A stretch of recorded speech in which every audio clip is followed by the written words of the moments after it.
Welcome back, ladies and gentlemen. I'm your host, Kiana Canada. Welcome back to the Kiana Canada Show. Before we get into today's topic, don't forget to like, share, and subscribe to this channel. Remember that your likes and your shares, what it does is it pushes videos like this up in the algorithm. It tells the algorithm that videos like this are important. But we must be reminded that just because videos like this are not pushed up in the algorithm, that is not an indication that videos like this are not important. Today, ladies and gentlemen, we are going to be talking about predatory relationships. And I'm going to be covering a incident that has taken place, of course, in Belfast. And if you are new to mimicking McCarthyism, if you're new to my series, the Mimicking McCarthyism series, or my stories online, or if you're just new to my YouTube channel, I want to welcome you. And also, I think if you review the Mimicking McCarthyism series, I can give you a better understanding of some of the topics that I'm talking about and what I've been experiencing in Belfast as it relates to transnational repression. And before we get into today's topic, I am going to be discussing a law firm that I had to part ways with today. Now, keep in mind that this law firm did not terminate its relationship with me. It didn't say, we don't want you as a client anymore. It didn't sever any relationship. I made the choice to walk away from this law firm. And I made the choice to walk away from this law firm to preserve and to protect my freedom. And we're going to be getting into that later in the video. But before we get into that, there are going to be some defenses that I'm going to be used when I'm talking about this law firm. So the first defense that I'm going to use is justification. And essentially what justification is, it's where what I'm talking about is truth. So what this defense requires that the published material complained of can be proved in court to be substantially true. And the standard approved for justification, as we know, like defamation is a civil issue, and the period must be proven true by a balance of probabilities. So I'll be using the defense justification. The second defense that I am going to be using is the honest comment, honest opinion doctrine. And so under the law of defamation, you have a defense that the comment that you're making is, you're holding it, it's your honestly held opinion. And so I'll be using that as well. On some occasions, like in this video, it's going to be a public interest issue. And so I'm going to have, I think, possibly a privilege there because of the privileges, because of the issues that I'm talking about, I believe are in the public's interest. As you know, I'm a human rights defender. I'm also an asylum seeker. So I do read the law. I'm not a solicitor, but I do and have read the law, and I have a understanding of it. Whereas some people that would be a client of that firm may not understand their rights in its totality. And I don't have an opinion on that because like I haven't spoken to those people, and so I won't be giving a comment on that.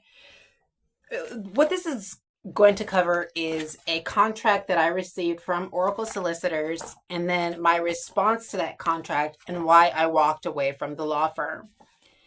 And this first started on it began on the 29th of October when I attended a tribunal hearing. When I attended the tribunal hearing, uh, the judge at the hearing, she made it clear that she would be determining whether she can review the Home Office's decision to withdraw Section 95 support. That's one. She made sure to indicate that she would not be reviewing Section 4 support, only Section 95 support. And she asked the parties, did we understand that? And it was at our understanding, and I immediately said yes. At the end of the hearing, she allowed the appeal for Section 95 support, which means that she approved the appeal and that Section 95 support was going to be reinstated. Now, keep in mind that I did 97% of all of the work during the hearing. Priscilla did ask me a question. She's my legal representative. She did ask me a question. I don't discount that they filed the appeal on my behalf, which I do sincerely appreciate, and that they did also,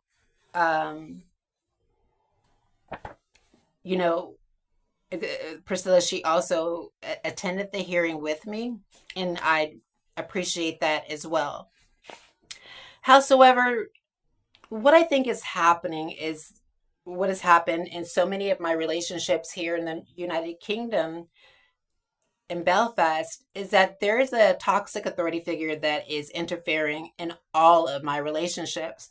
And this is something that often happens when a person is experiencing transnational repression. And this toxic authority figure that's in a position of power has referent power, they have coercive power, they have reward power.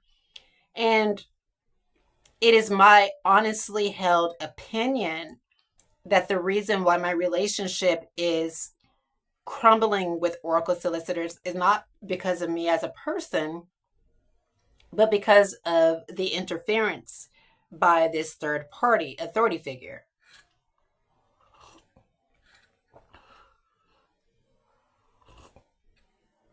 Well, you may say, well, Kiana, well, where's the evidence of that?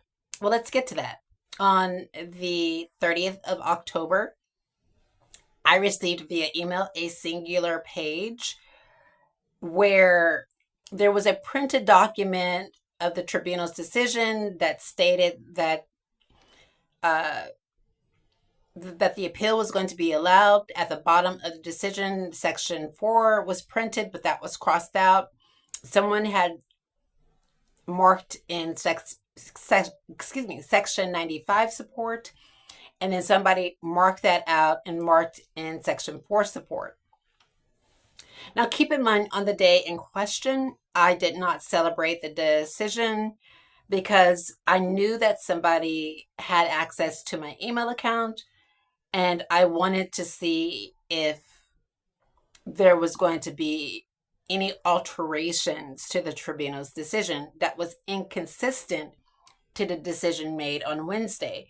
Luckily for me, to reiterate, the judge handed down her decision on the day in question, on the 29th of October. So I got to hear the decision on that day. And so when I received a decision that was marked up, I immediately knew that it was fraudulent. And so on the 31st of October, I traveled down to Oracle Solicitors and I said, Priscilla, I think that there is a discrepancy with this decision. Somebody marked it up and it says Section 4. And she was at the desk and she was circling on her paper and she was trying to justify the marked up decision. And I immediately stopped her and I was like, Priscilla, don't you remember on Wednesday, the judge stated she allowed that she would allow the appeal for Section 95 support. And we celebrated in that moment. Like, we were happy and you were happy because we were going to ask the judge for other, uh, if she could do other things, right? We're going to ask at the end of the hearing if she could do something else, but then we didn't do that. And I was like, oh, Priscilla, we forgot to do this. And then she said, I was so excited that they approved your appeal. And so, ladies and gentlemen, if you were so excited that they approved my appeal for Section 95 support, then why on Friday were you trying to make me doubt my reality about the judge handing down that determination? And so when I told Priscilla on Friday that I had proof that the judge, that my recollection of the judge specifically stating that she would allow the appeal for Section 95 support, when I said I have proof that my recollection of this is consistent with what the judge stated, she got very angry with me. And what I mean by angry is I'm not using a trope against a Black woman. She's an African woman, and I understand that these tropes hurt. And so I'm not using this trope against her as an African woman. I'm stating this because this is what has happened. She began yelling and screaming at me. And I'm not saying, I'm not being, I'm not saying that, I'm not being hyperbolic when I say that. She was yelling and screaming at me. And all I could do was remain in statue. And what I mean by remain in statue is just not say anything and just sit there, because I've learned that if I react back, then I become the bad person. And so all I could do was just remain silent. And she got so angry that she said that she needed to call a person in to the office to, I guess, witness what was taking place. And I was like, that's fine. So she called Alexandra into the office to witness what was taking place. And I remained calm the entire time. And she was like, well, you're saying that you think that Oracle Solicitors did A and Oracle Solicitors did B. And I said, no, that's not what I'm saying. What I'm saying is I believe that this decision was altered by somebody in power, and that you know about it. Because if you did not know about it, and this is my honest opinion, if you weren't privy to this, then you would have never been trying to convince me that there was a different remedy that the judge handed down. And then second, so that's first. And then second, you would have stated, no, you're absolutely right. Like, this is very suspicious. She didn't say that this was very suspicious until I told her, Priscilla, I have proof that my recollection of the tribunal decision, or my recollection of the hearing on the 29th of October, is consistent with the judge handing down a determination for Section 95 support. And so after I said that, she said, okay, well, yeah, there is something very suspicious about what you received. Now, ladies and gentlemen, keep in mind that what they kept from me on the day in question, so on the 30th of October and on the 31st of October, what Oracle Solicitors kept from me was, on the 30th of October, I only received a singular page with that was marked, which I believe was an alteration. I don't think that this came from the Home Office. I think this came from somebody that is domiciled in Belfast, possibly the Police Service of Northern Ireland or NISOs, some iteration that is very connected to the Palestinian people. That's my personal opinion. I only received that one singular page on Thursday. Then on Friday, I spoke to Priscilla. I visited the office. We had a conversation about this. And what was kept from me were the tribunal's reasons. So they didn't deliver that to me on on Friday. It wasn't until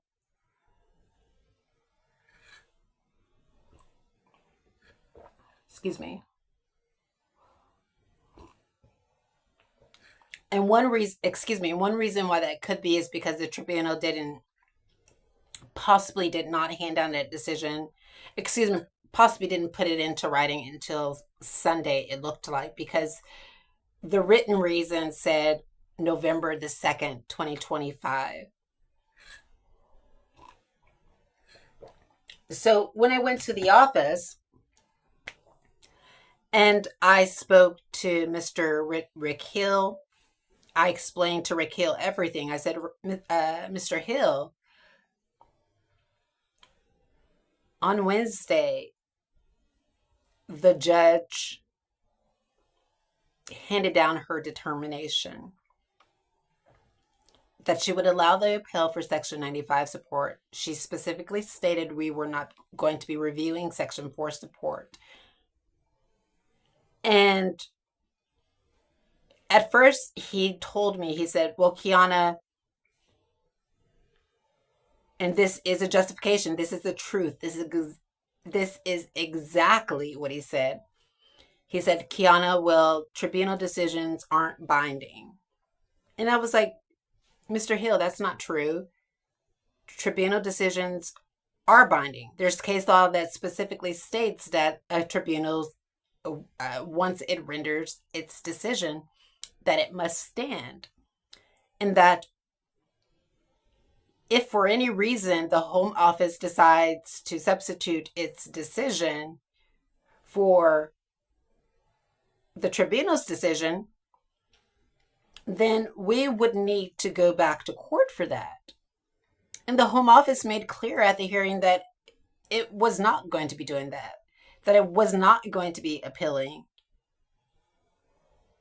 the tribunal's decision.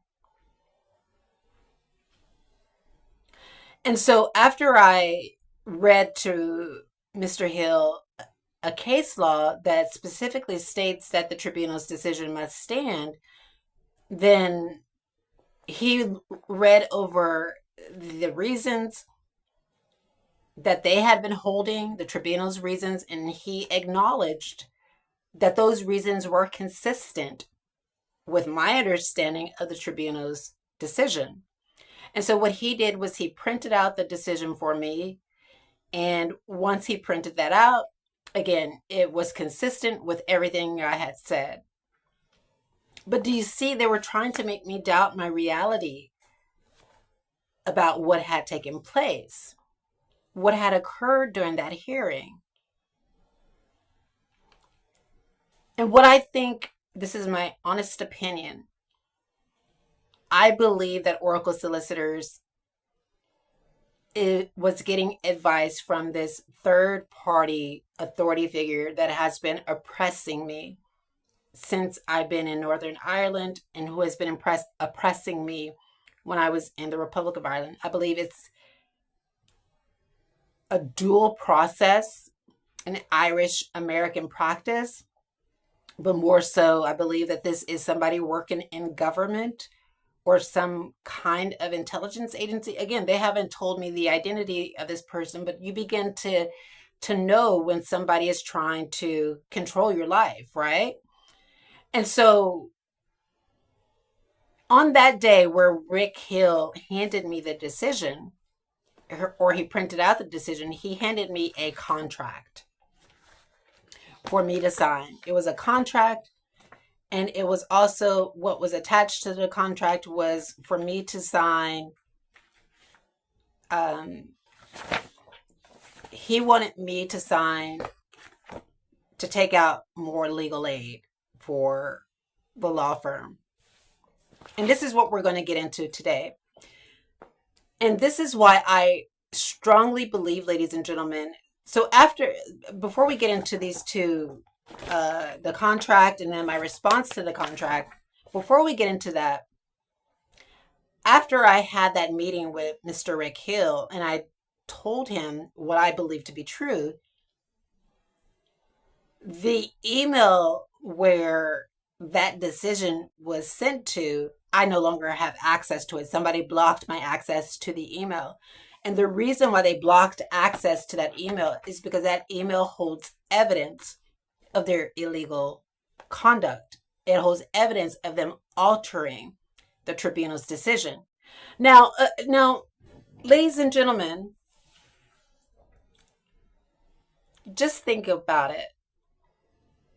This revelation could have been so big for Oracle Solicitors to take on. Like, this could have been something that the law firm in Belfast could have taken on and challenged and done the right thing. And keep in mind that on the 31st, when I spoke to Priscilla, I specified to the law firm that I was trying to protect them. I was like, this is a huge liability issue, because if they have altered my personal decision, altered the tribunal's decision, then that means that they're altering other clients' cases. And this puts that law firm at risk to have all those cases reviewed. But then it doesn't put them at but it doesn't put it at risk if they are complicit and they know that it's happening. Now, I don't think that Oracle Solicitors in London know that this is happening. I believe that this is concentrated in Belfast. This is a practice that, in my personal opinion, based on my own experience and my observations, that this is a practice happening in Belfast. And I think it's an illegal practice.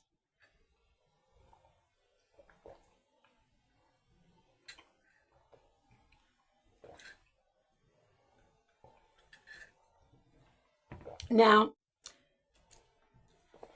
to support my position and my argument that there is a third party involved, I'm going to read you the contract that they wanted me to sign, and then I'm going to read to you my response to that contract, and then what happened today and why I ended my professional relationship with this law firm.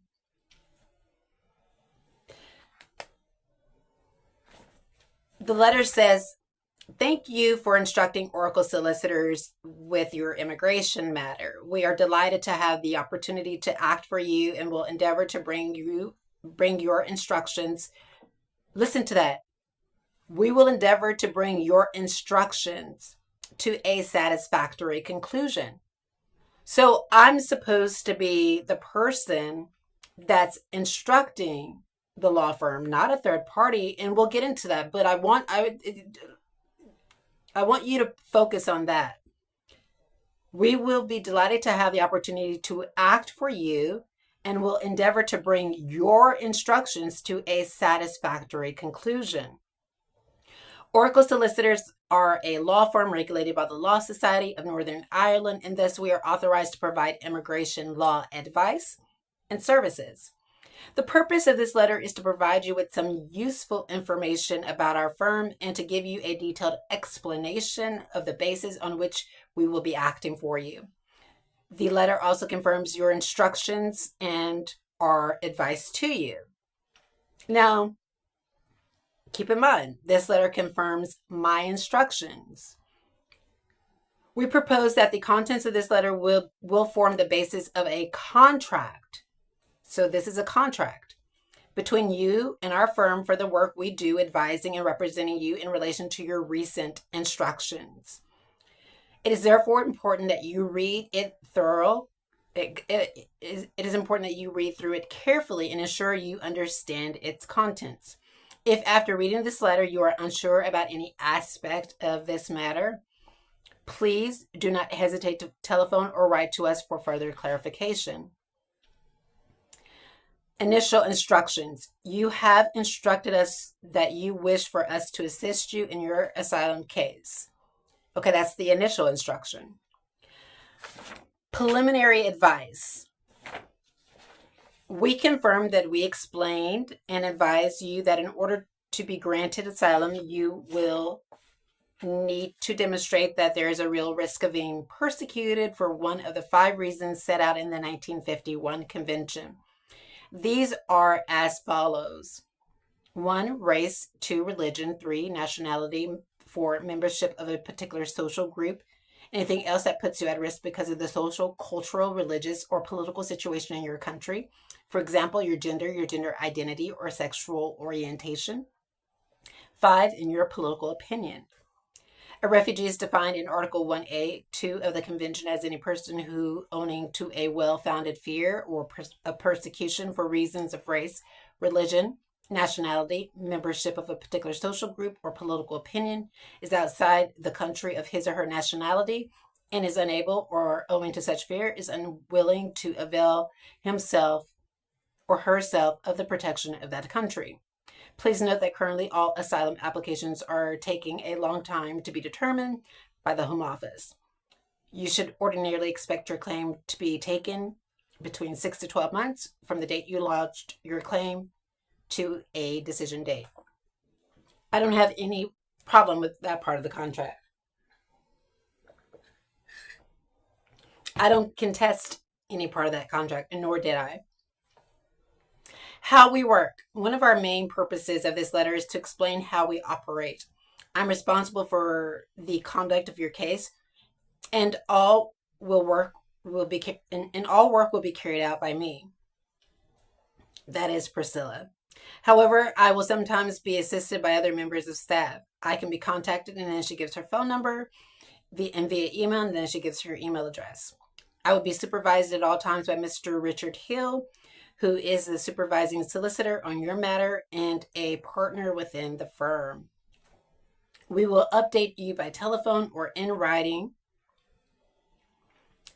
with progress of your matter on a regular basis.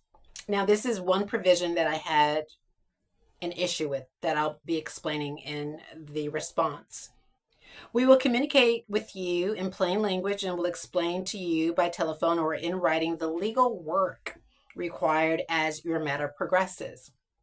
And please note that our office is open from 9 a.m. to 5:30 p.m. during weekdays. If I'm unavailable for any reason, my receptionist will take a message for you. Okay, no problem there. We shall do our best to respond promptly to letters or calls to our office about your matter, but ask you to understand that at busy times an immediate reply is not always possible. If you need to see a member of staff, you should telephone first or for an appointment, as otherwise you may not be seen. This was the second provision that I had expressed term that I contested, and I'll explain why. We shall, of course, take great care with any original documents which you may give us for the purpose of your matter. These will be returned to you immediately once they are received and placed on your file by us. Professional fees. As discussed and confirmed at the initial consultation, we have applied for legal aid in relation to your matter. You do not have to pay anything toward your legal cost. Should there be any further, so keep in mind, I don't have to pay anything. I don't have to pay anything toward my legal cost. However, there's a provision here. Should there be any further work in addition to the above outlined in your initial instructions, we will either apply for legal aid and separately to cover that work, or agree a further fixed fee with you. If you prefer an hourly rate, the following rates will apply: £250 per hour for attendance and preparation of work, £25 per telephone call, email received or made, £150 per hour for traveling and waiting. I had a problem with this provision, and I'll explain to you why. Your file. Once your matter is concluded, your file would be put into storage. The Law Society requires us to keep a copy of your file, for up to 6 years after your case is closed. After that, it may be destroyed unless you decide to collect it from us thereafter. No problem with that. Didn't contest that whatsoever. Storage of papers and documents. In light of our ongoing responsibility towards the environment to reduce paper waste and our carbon footprint, please note that we operate a fully paperless office and that no physical documents are kept on site once they have been scanned and saved onto our secure server as a digital copy. Any correspondence received is then transferred onto our case management system, where it is retained on file along with all other documents relating to your matter. No problem there. This is where the express term I have a problem with. We will also endeavor to communicate with all parties on your matter by means of electronic communication insofar as it is possible to further reduce paper waste. And I'll explain why. After completing the work, we will be entitled to keep this digital copy of all your papers and documents while there is money owing to us for our charges and expenses. Okay.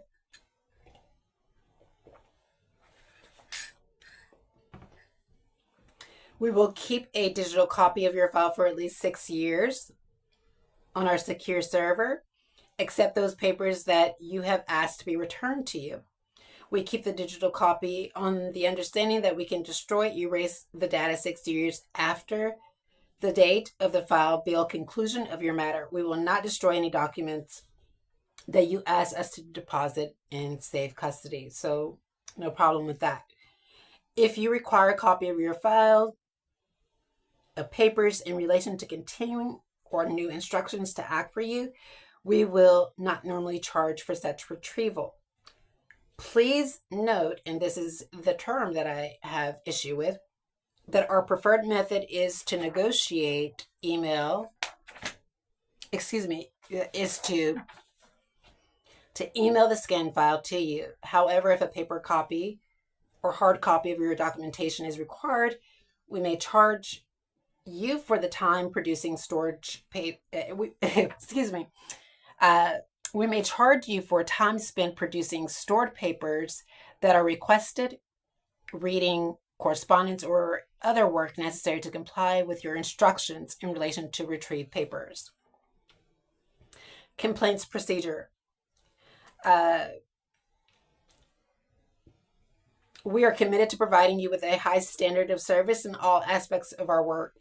However, if you have any questions or concerns about the service you receive, we encourage you to raise them with the solicitor handling your matter in the first instance. If your concerns are not resolved to your satisfaction, or if you would prefer not to speak directly with the solicitor, please contact Mr. Sajjad Shan, a partner at the firm, who will be happy to assist you. Should you need to contact Mr. Shan, please do so in writing. You can expect to receive a response within 7 days of us receiving your complaint. When your complaint is received and acknowledged by us, we will record your complaint in our central register. The central register will record the date of the complaint was made, your name and address, the date the complaint was dealt with, and the outcome. We will then start to investigate your complaint. This may involve one or more of the following steps. We may ask a member of staff who acted for you to reply to your complaint. We may examine the reply and the information in the complaint that you filed, and we may ask for more information. We may invite you to meet the supervisor on your case to discuss and it is hoped, resolve your complaint. You can expect to hear from us with an outcome in response to your substantive complaint within 28 days. At the time of at the time we write to you confirming our final position on your complaint, explaining our reasons, if you feel we have not resolved the matter to your satisfaction, you can contact the Law Society of Northern Ireland to discuss the circumstances of the complaint and how we dealt with it. You must do so within 6 months of our final response to you. All firms of solicitors are obliged to attempt to resolve the problems that clients may have with their service provided. No problem there.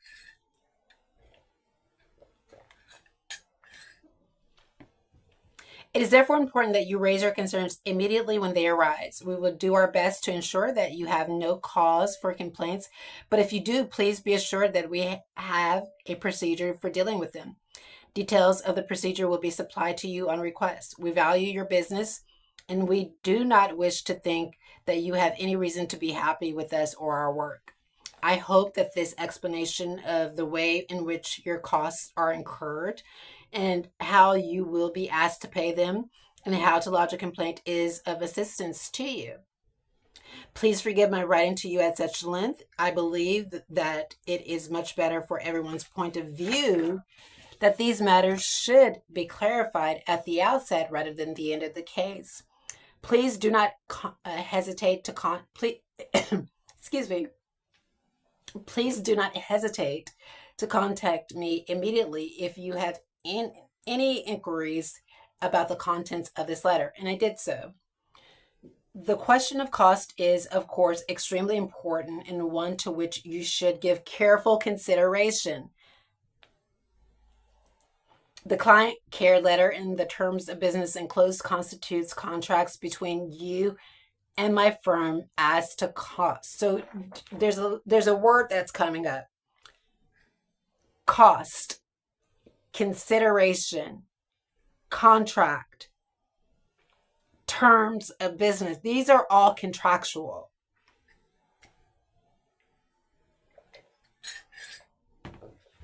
Upon receipt of this letter, if you should have any inquiries, please do not hesitate to contact us in order that we may verbally explain points to you.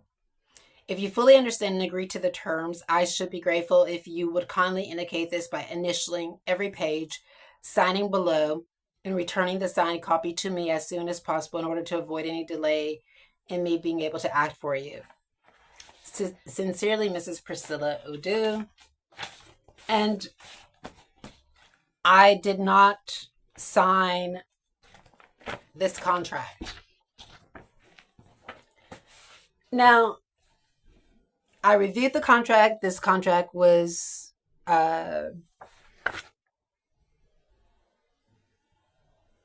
there's a number of reasons why I didn't sign this contract, because do you see here?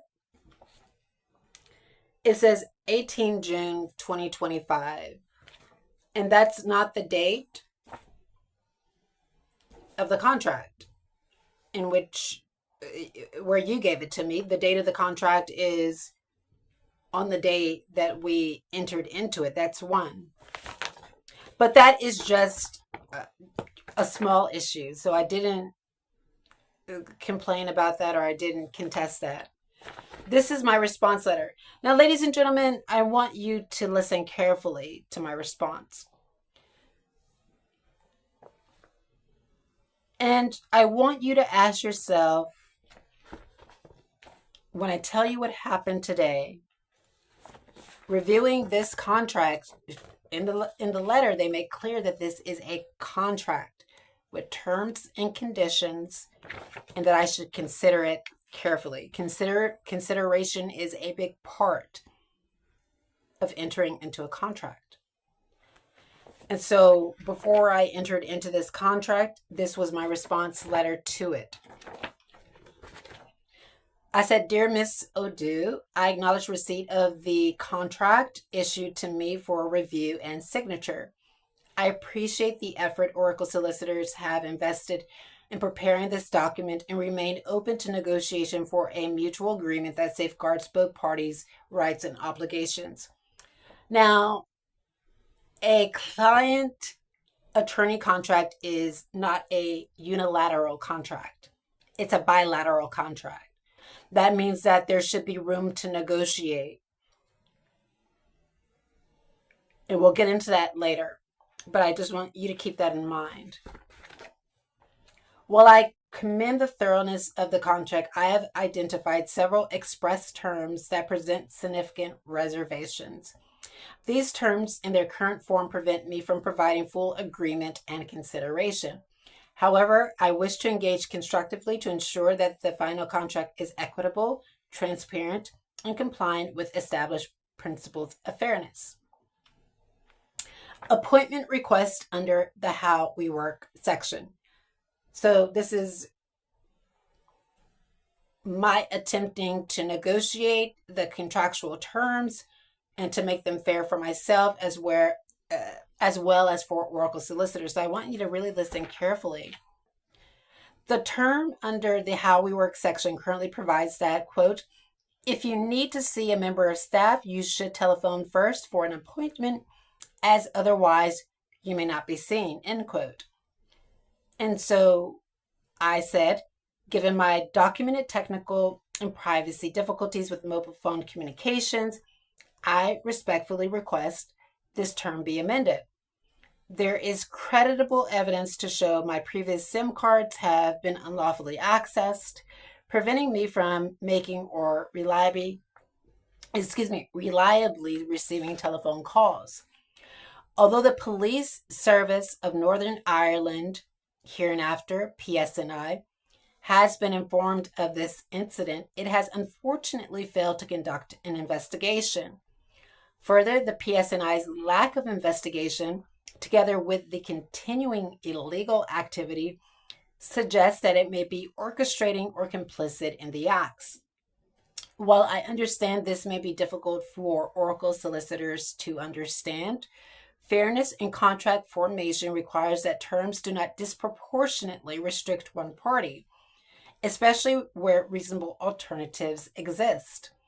On this account, I propose amending the current term with one of the following to ensure equal access. Option A, quote, if you need to see a member of staff, you should communicate with us via Facebook direct message to request an appointment, as otherwise you may not be seen, end quote.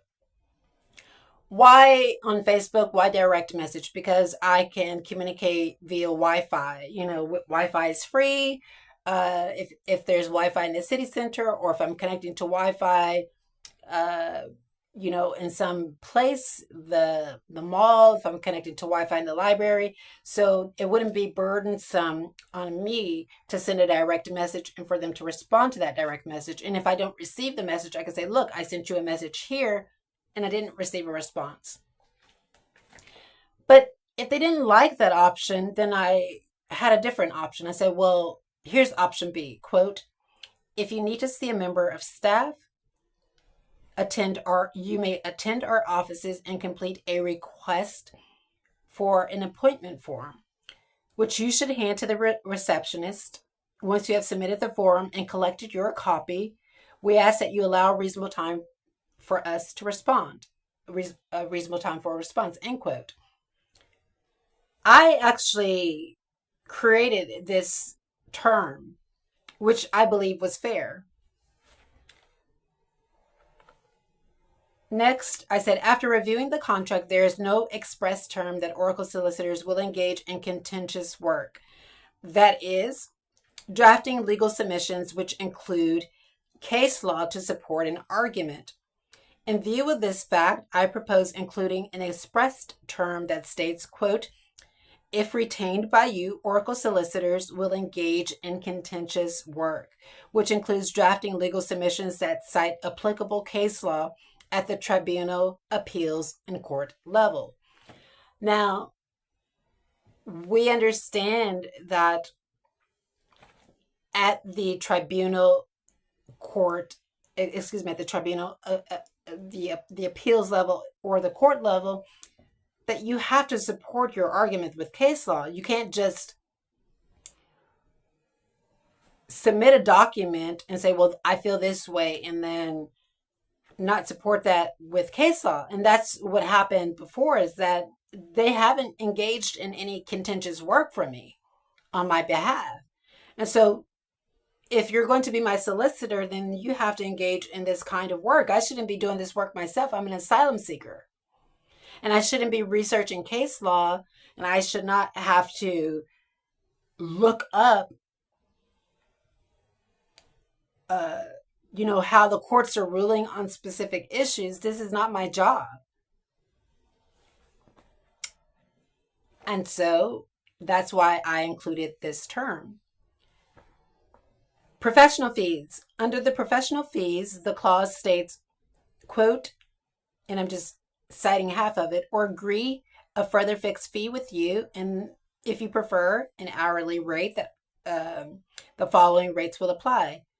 £250 per hour for attendance and preparation, £25 per telephone call, email received or made, and quote, and £150 per hour for traveling and waiting, end quote. I stated this, ladies and gentlemen. I said, as my legal matter concerns asylum proceedings, I believe this clause should be removed. Under the Legal Aid, Advice, and Assistance Order 1981, I am entitled to advice and assistance if my disposal income does not exceed £134 a week. As Oracle Solicitors is aware, under Section 95 of the Immigration and Asylum Act 1999, I receive less than £50 per week. The framework exempts asylum applicants from paying private fees or, paying private fees for representations associated with their international protection claim. Thus, the inclusion of this term creates an intolerable conflict with statutory entitlements. God, my throat hurts so bad. I might be getting a cold.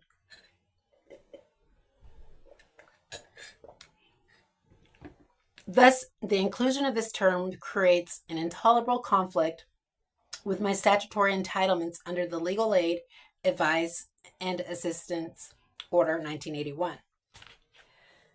Okay, so that's why I contested it. Storage of papers and electronic communications. The current term under this section provides, quote, we will also endeavor to communicate with all parties on your matter by means of electronic communication insofar as is possible to further reduce paper waste, end quote. And this is what I stated. I respectfully submit that this term may be unfair in my specific circumstances. For instance, there is credible evidence that my email account is being unlawfully accessed without my consent. Ladies and gentlemen, let me pause right here to rebut the presumption that I am just making this up. Is it possible for somebody's email account to be unlawfully accessed without their consent? If the answer to that question is yes, if you answered yes to that, then let's move on to the next question. If it's possible for somebody's email account to be unlawfully accessed without their consent, is it also possible for the person not to know who is doing that? If the answer is yes, then let's move on to the next question. So if we've determined that it is possible for a person's email account to be unlawfully accessed without their consent, and it's possible for a person not to know who is accessing their email account, would you agree that a person may not want communications to be sent to that email account? If your answer to that is yes, then you support what I'm about to say. This poses serious risk to the confidentiality of my legal communications and the integrity of any legal correspondence exchange. Indeed, we recently seen evidence depicting alteration of the tribunal's decision. Accordingly, I request that this term be either removed or amended as follows. So see, there's an option, either removed or amended to this. We will also endeavor to communicate with all parties on your matter. However, in recognition of your allegations regarding transnational repression, we agree to communicate with you in writing via post. That's what my asylum claim is about. And so we'll get into the discussion that I had with Mr. Hill today, but let's continue. Additionally, where the contract states that Oracle Solicitors' preferred method is to email scan files, I propose the following amendment to create an express term that safeguards both parties. Please note that our preferred method is to email the scan file to you. However, given your allegations concerning transnational repression, we agree to send all scan files and official legal correspondence to you via registered post, end quote. Complaint procedure. The contract omits the contact details for Mr. Sajjad Shan. To enable procedural fairness and effective recourse, I request that his official email address to be included in the complaints procedure section. Non-transfer of privacy of case files. Okay, ladies and gentlemen, now we get to the crux of really my response to this contract here. To preserve the sanctity of the solicitor-client relationship and to protect my rights under the Doctrine of Privity, I request the following express term be included. Quote, Oracle Solicitors will not transfer, assign, or otherwise delegate any aspect of your case or its subject matter to a third party without your prior written consent. Additionally, the firm agrees not to take instructions from an external third party, nor to transfer third-party instructions internally to any employee to act upon in relation to your matter, end quote. And then I cite section 15.3 of the Legal Aid, Advice, and Assistance Order, where it says, where a person is entitled to receive legal aid, advice, or assistance, she shall be entitled to select the solicitor to act for her. So if I am receiving legal aid, I'm supposed to select who the person is that is acting for me. So if you are getting instructions from a third party, then you're not acting for me. This third party is controlling the case. And so that was the reason for that. Given the sensitivity of my situation, I further request this is what I also included. Further, I request an inclusion of an express confidentiality term. Quote, Oracle Solicitors agrees not to share your file or any tribunal or court decision with a third party not being the tribunal, the court, or an authorized home office official. The firm will also ensure you are copied into all communications sent to the home office, tribunal, or any court, end quote. Given the sensitivity of my situation, I further request an express term that Oracle Solicitors will write to the home office requesting that all of its official communications sent to me be conducted via registered post only.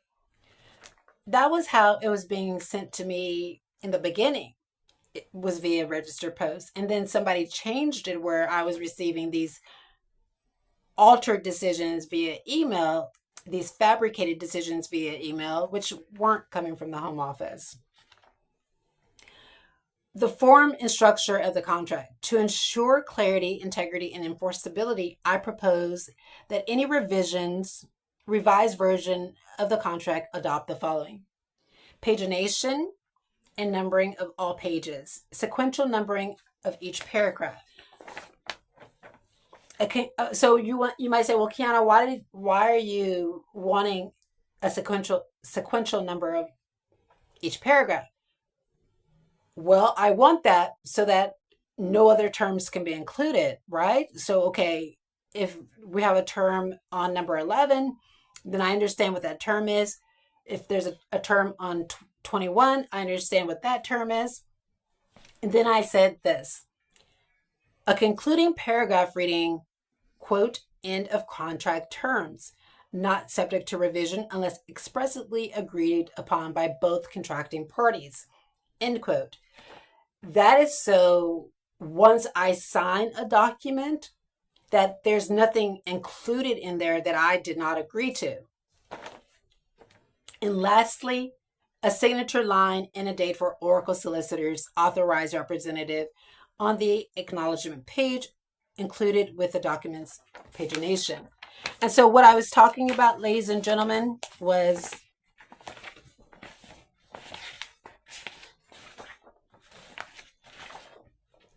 on this page here, because this is a contract, your signature has to be on it as well, not just my signature. So at the end of this letter, I said, I hold Oracle Solicitors in the highest professional regard and value the relationship we have begun to establish. My observations and recommendations stem not from opposition or distrust, but from a genuine commitment to fairness and legal balance. Further, my intention is not to impede Oracle Solicitors' right to remuneration, but for any work undertaken, but rather to ensure that our contractual relationship proceeds with equitable and transparent foundation that benefits both parties. In all, I remain willing to discuss any suggested revisions through appointment and hope of reaching mutually acceptable terms for a genuine win-win outcome. Oracle Solicitors rejected this entire letter.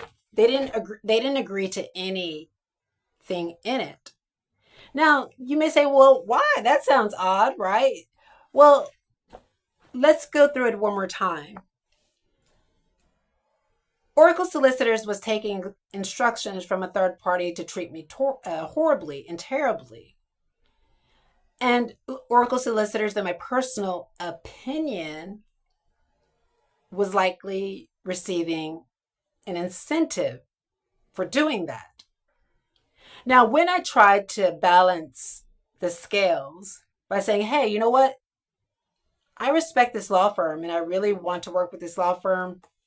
I respect the relationship that we are beginning to build. Let's reset it and ensure that we have equal rights in this relationship. That was rejected. You know why? Because the instructions they are taking from this person is anti-Black. And I personally, in my personal opinion, I believe that the instructions that they're taking from this person is anti-Semitic, anti-Black, and that they were involved in the unalivement of Thomas Stofile, who was a Jewish American who lost his life in the Republic of Ireland. I believe that whoever this person was complicit in that person's unalivement. And so the person who is instructing Oracle Solicitors to give me instructions does not like this. You know why? Because one, this raises my self-esteem and this makes me human. Whereas Oracle, the contract that Oracle Solicitor wanted me to sign puts me under full control of this third party. With the contract that the revisions that I propose, that would remove the control that the third party would have in my relationship with Oracle Solicitors. It would just be a bilateral contract between Oracle Solicitors and I without the instructions of this third party acting to undermine our relationship. Second, the reason why this person did not like the revisions that I made is because they're all about fraud. And what I mean I mean this person, that Oracle Solicitors, this third party outside of Oracle Solicitors, who Oracle Solicitors is taking advice from. This person is all about fraud. That third party is all about fraud. That's why they wanted there to be a provision where Oracle Solicitors would charge me $250 pounds an hour, 25 pounds per telephone call and per email, and 150 pounds per travel and waiting, because there's an incentive for that person to gain from that. But again, asylum seekers don't pay legal fees at this stage. If you're entitled to legal aid, there's no reason to have a provision like that in a contract. The third reason, after reviewing this revision and of those terms, that this third party, as well as Oracle Solicitors, Belfast, did not like these revisions is because the communication is to be sent to me via post. And if the communication is sent to me via post, then that cuts out the third party having access to my communications via email. Because in order for them to intercept this, they would have to go to the post office, and there would be evidence of them doing that, because I didn't receive the post. If they send it here and somebody in this house takes it to them, well, there's evidence of that, right? And so they want to keep it where they can operate in the shadows and operate illegally and make you look hysterical when something illegal happens. And so that was the reason why I had asked for revision of that, and they turned it down because Oracle Solicitors Belfast wants to rely on this third party outside of the law firm to give them instructions on how to treat me horribly, because I'm a Black American, and this is why I believe they're doing it, because I'm a Black American, and I'm a Black American who has been open about supporting the Jewish community. Now, to reiterate, my support for the Jewish community is not in support of war. I abhor war. I think that there are other ways to resolve conflict. But ladies and gentlemen, I think this person, this authority figure who is giving them instructions, what they appear to be an authority figure because so many people are relying on them, but I think that they are anti-Black and anti-Semitic. Based on my experience in the Republic of Ireland, my experience here, and what I mean by anti-Black American, there is a deep-seated hatred, in my personal opinion, that this person has for Black Americans and Jewish people. Let's continue. So they put into the contract Mr. Sajid Sean, but they didn't add his email address. And I said, well, maybe you should add that, his correct information. And then, like I said, the crux of this, the revised terms that I suggested was non-transfer and privacy of case files. Who would disagree to that? A person that is complicit in wrongdoing, right? Like, if I'm a lawyer at a law firm, I would be happy to agree to that term in a contract, because what that does is that removes any liability for the law firm.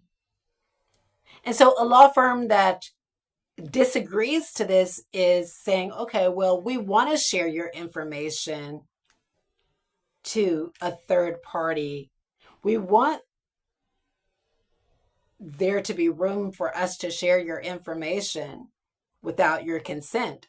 To be sure, let's read that again. I request the following express term to be included. Quote, Oracle Solicitors will not transfer, assign, or otherwise delegate any aspect of your case or its subject matter to a third party without your prior written consent. Additionally, the firm agrees not to take instructions from an external third party nor transfer third-party instructions internally to any employee to act upon in relation to your matter. Now, Oracle Solicitors is a huge law firm with offices in London and Belfast, and there's another place that they have an office. Why do they need to accept instructions from a third party who does not know anything about law? Who is not a solicitor, who's not a barrister? Why do they need to accept third-party instructions from the police service of Northern Ireland or some intelligence agency or some person seeking to undermine their client's case? Unless they're being incentivized to do it, right? Further, I request inclusion of an express confidentiality term. Quote, Oracle Solicitors agree not to share your file or any tribunal or court decision with a third party, not being the tribunal, the court, or an authorized home office official. The firm will also ensure you are copied in all communications sent to the home office, tribunal, or any court. End quote. What law firm wouldn't want to do that?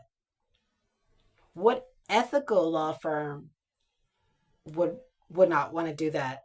What law firm acting lawfully wouldn't want to agree to a term like that?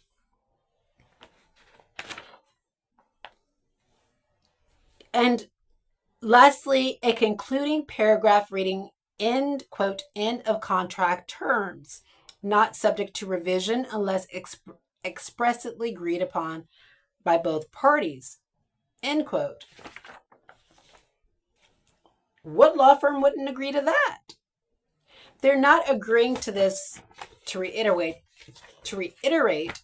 One is because their whole purpose is to subjugate. It is to be in control of you and to control the aspect of your existence. That's one. Two, this contract demonstrates that I have knowledge about contract law, and they need to hold on to the belief that I am ignorant of law. They need to hold on to the belief and encapsulate me in their belief about who I am. And so today, when I spoke to Mr. Richard Hill, he said, well, contracts are unilateral. And I was like, no, they're not. An attorney-client contract is a bilateral contract. So, ladies and gentlemen, if you go and you pay a law firm to act on your behalf, they don't get to dictate terms that would disproportionately impact you negatively. That would be considered unfair contract terms. And so what if they wanted to do, as well as to take the equality of the bargaining power that I had out of any contractual agreement that I would sign? So this was all for Priscilla and this third party outside of the law firm to exercise control over me. Ladies and gentlemen, keep in mind that when I was a client at JMS Solicitors, which was governed by John McStravick. I think that's how you pronounce his last name. Priscilla was a legal representative in that law firm. And Mr. McStravick was pro-Palestinian, and he often wore a like an armband to show that he was, and that's neither here nor there, ladies and gentlemen. But what he had me do is anytime I requested for him to engage in contentious work, he had me take out legal aid. And that made me feel very uncomfortable because while I did agree to sign those legal aid documents, he never engaged in any contentious work for me. And so that's when I actually decided to end my relationship with that law firm. And so the same thing is happening here at this law firm, is where I'm being forced to do all the work. And no, let me rephrase that. I'm not saying all the work. They did submit my appeal. Yeah, they did submit my appeal to the tribunal, to the first tier tribunal, and they did accompany me to the hearing. And ladies and gentlemen, but I'm not supposed, as a client, I'm not supposed to be researching case law. I'm not supposed to be writing legal submissions. I'm not supposed to be doing that. I'm a client, and I just don't have time to do that if I have a law firm. That's why I have you as my solicitor, so that you can do that, not so that I can do that. And so what's most disappointing about this entire situation, ladies and gentlemen, is that Priscilla was somebody that I really did like a lot. She was somebody that I felt, maybe just because I am a Black American, sometimes, you have connections to people because, you kind of see them as family members to some degree. Like, they're not your family, but, they remind you of somebody in your family. That's kind of how it was, right? I mean, she didn't look like anybody in my family, but I don't know. It was just like that bond, being a Black woman and then seeing a Black woman in a law firm. And I did like her. But ladies and gentlemen, there's going to be times in your life where people are not going to like you back. And I got the impression when she transferred to Oracle Solicitors that she didn't like me at all. And this may have to do with just me being a Black American, me, in my personal opinion, my honest opinion, me being supportive of the Jewish community, me being just American in general in the United States, having that connection to Israel, and then there's that conflict with Israel and Palestine, and then most of the people in this firm being Muslim, and most of these people in the firm being supporters of the Palestinian community. And so perhaps that was why, right? And there's something else that happened. There was a receptionist who is Muslim, and I believe she's from Sudan, I think.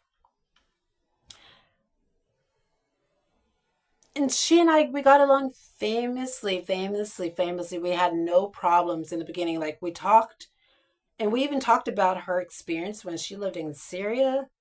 And she told me when she lived in Syria that, there was like deep racism in Syria, and that people would not want to be friends with her. And you know, because of her skin was dark, and she would tell me that, like, uh, she said that there was something at school when she was attending school. They were like thinking that her black skin couldn't be washed off, and they were thinking they looked at her skin as dirty or something like that. And so she would tell me her stories about what she experienced in Syria, how that really had an impact on her livelihood as a black woman. You know, she's a black Muslim woman, that how that had an impact on her. And I understood that deeply because that was my same experience with somebody from Syria, is the racism. And ladies and gentlemen, that is the reason why I've chosen to take the stand that I've taken, because my experience from interacting with certain Palestinians, certain people from Syria, uh, have been very racialized. I've been told by somebody from Palestine that, you know, I wasn't attractive because I didn't have light colored eyes, because of the texture of my hair, you know, because of certain features that I had that were um, African or Black American looking. And while not all people from Syria, and while not all people from Palestine are racist or hold those racist excuse me, or hold those racist beliefs, that was my experience. And I haven't had any person from those Middle Eastern countries to show me anything different. I'm surrounded by people from Islam and from the Middle East here in Belfast, and nobody has showed me that that's not how they think. And so, why would I support those people when they have such a negative view of me and people that look like me? And so, I don't think that Oracle Solicitors understands that this is really my thought process and my experience. They're being told something else. And ladies and gentlemen, I'm just not in the market to educate them if they don't see in the beginning. Like, look, when I was at Oracle Solicitors, we won a case.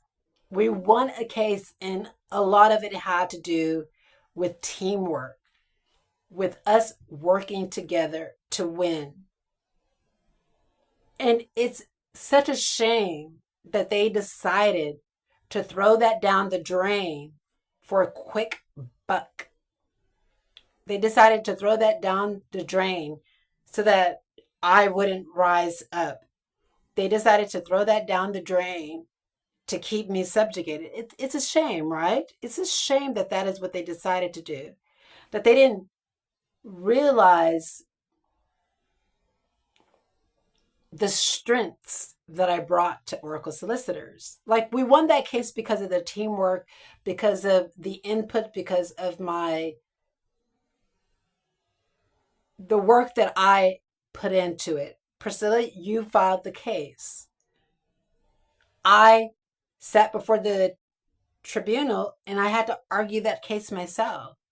And yeah, you did ask me one question that was, I think, important, but essentially I had to answer all those questions and cross examine the home office minister myself.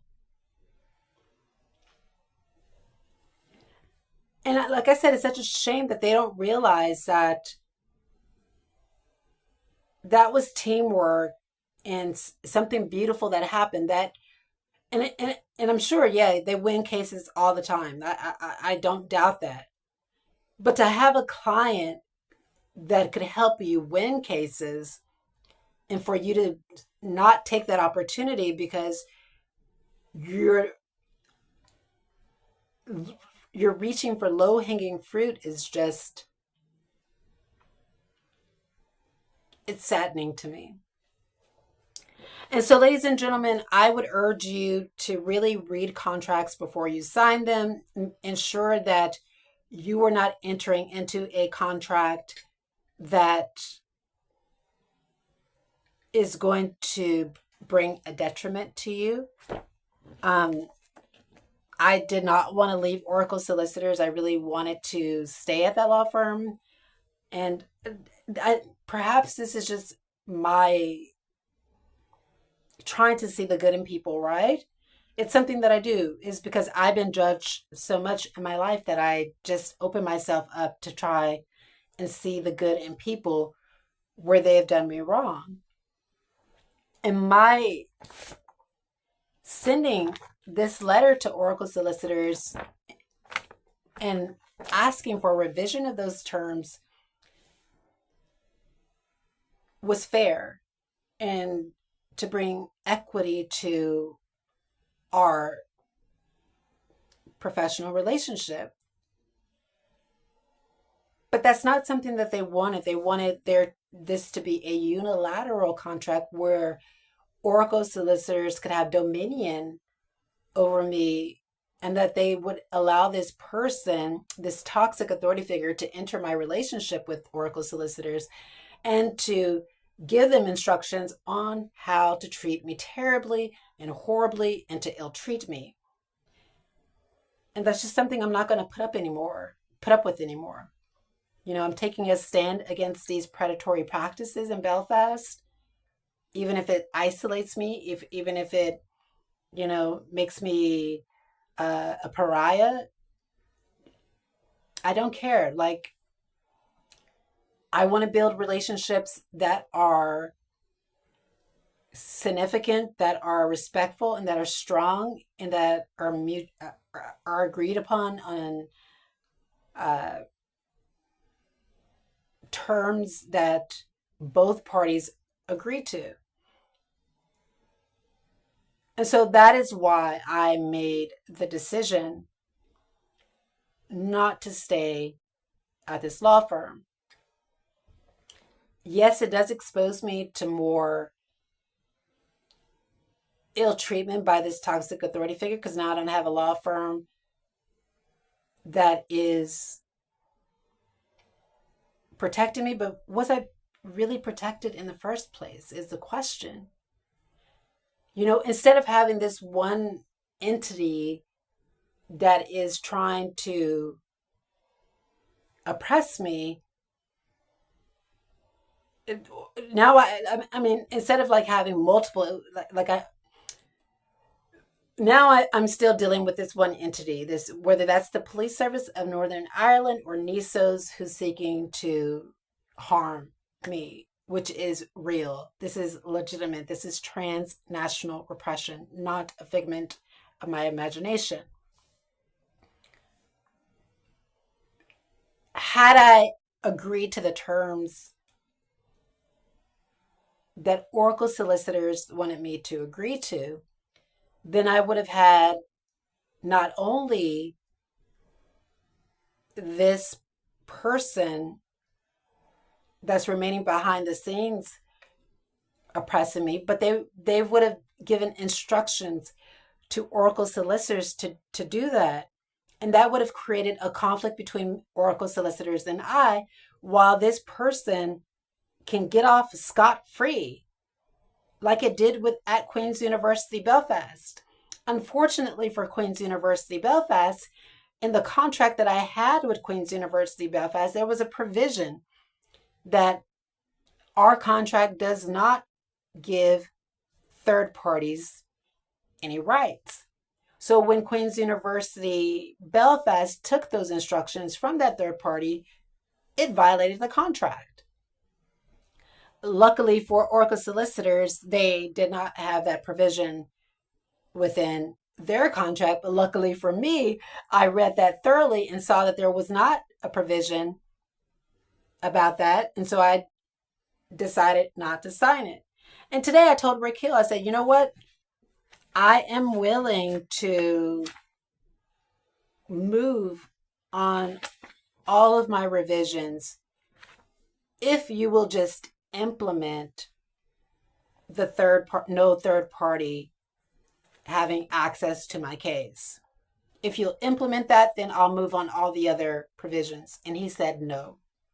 And this leads me to believe that Oracle Solicitors knew about the alteration to the tribunal's decision, and they acquiesced to it, and they were abating the person who did it. And had I not protected myself, and had I not gathered the evidence to support that decision was altered, I would have been up shit creek without a paddle. Something that my mom used to always say. And so, ladies and gentlemen, there you have it. Don't forget to like, share, and subscribe to this channel. Again, everything in this video is true of what has taken place with my personal experience and the observations I have made. What I stated is my honest opinion about what happened based on my observations. If anybody has if you take issue with anything in this video, you can contact me. Oracle Solicitors, you know my address. You have my address. You can contact me if you take issue with anything that's in this video. That's my experience. I have to speak out about it. I'm a human rights defender. You acknowledged that the last time we spoke. You know that that's what I am, and this is in the public's interest. We have to talk about it. Lastly, before I go, what's on the tribunal's decision is Oracle Solicitor's address. Now, it's been over a week, so the tribunal delivered her decision in written form on the 2nd of November. So it's coming on 2 weeks, and I have not received my Aspen card for my payment. I am of the opinion that could be going to Oracle Solicitor's office. I'm hoping that they will do the ethical thing by not giving my card to somebody else. I'm hoping that they would do the ethical thing by giving me my card when it arrives and not sending it out back to the home office. And so tomorrow I will just go there and tell them, next Wednesday I have an appointment with them to go and pick up my file. And so hopefully, like, if the card arrives, that they really do the right thing and hand me my card and not hold it for ransom. And there you have it, ladies and gentlemen. We'll talk to you next time. Bye-bye.